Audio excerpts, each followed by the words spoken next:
આ ખેડા સેવા સદન ખેડા અમે ગામ મેલેજથી આવ્યા છે અહીં જન્મ તારીખનો દાખલો લેવા માટે. આ અમારો 5મો આંટો છે. જ્યારે બી આવીએ છીએ ત્યારે કંઈક ને કંઈક બહાનો કાઢતા હોય છે. પહેલી વાર આવ્યા તો અમને એવું કીધેલું કે અમારો મશીન ખરાબ છે, પછી આવજો. પછી આજે અમે આવ્યા તો એવું કહે છે કે સાહેબ રજા પર છે, એટલે અમારે આટા જ ખાવાના. અમને અહીં આવીએ એટલે મળે નહીં જન્મ તારીખનો દાખલો, ને અમે એકલા નહીં, બધા હેરાન થાય છે. જ્યારે બી આવે છે ત્યારે પાછા જાય છે અહીંથી આવીને. તો આ બધું ચાલે નહીં. તંત્રને જાગવું પડે ને પ્રજાનું કામ કરવું પડે.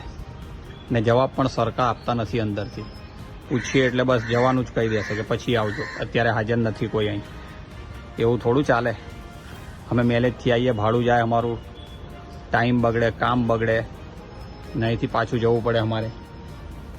એટલે તંત્રને મારી અપીલ છે કે આની ઉપર કાયદેસરની કાર્યવાહી કરે ને તાત્કાલિક ધોરણે એક્શન લે. દાખલો લેવાનો. શું કીધું તમને સાહેબ કે નહીં મરાવો? અમારે કેટલા આ કેટલા કયો આંટો છે તમારો? આ મારે લગભગ 10 થી 15મો આંટો છે. તો જ્યારે આવો છો ત્યારે આ રીતે આંટા જ ખાવ છો ને પાછું જ જવાનું થાય છે? પાછું જવાનું.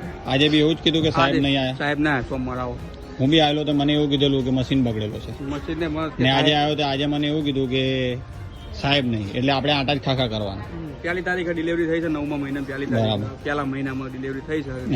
કેટલી ફેર આવ્યો એટલી વાર કે અહીં કે નથી નાખ્યું કે ઓનલાઈન નાખ્યું નહીં કે ઓનલાઈન આવે એટલે આવશે. પેલા કે એક મેસેજ પડે તાણા આવે, એક મેસેજ પડ્યો તાણા આવ્યા મારા પપ્પા, તે પાસ તગડે કે બીજો મેસેજ પડ્યો. આજ હું આવ્યો, અંદર જોતા કે સાહેબ નહીં. મારું શરીર હળવો, તાવ આવી ગયેલો. બરાબર. એટલે જયારે આપણને આટા ખવડાવે ત્યારે આપણે આટા ખાવાના, ને જયારે બોલાવે ત્યારે આવવાનું. ત્યારે આપે બી ને ના બી આપે, એમની મરજીનું જ ચાલે, આપણું કશું ચાલે નહીં. ફેરી આવ્યો છું હું સવારમાં 7 થી 8 વાગ્યા અહીંયા કણે. 11 વાગ્યા લગી બેસું, પછી બતાવું એટલે કે તમારું નહીં. બરાબર. હું ઠેઠ દ્વારકા વટીમથી આવ્યો. બરાબર. છેક દ્વારકાની આગળથી આવ્યા.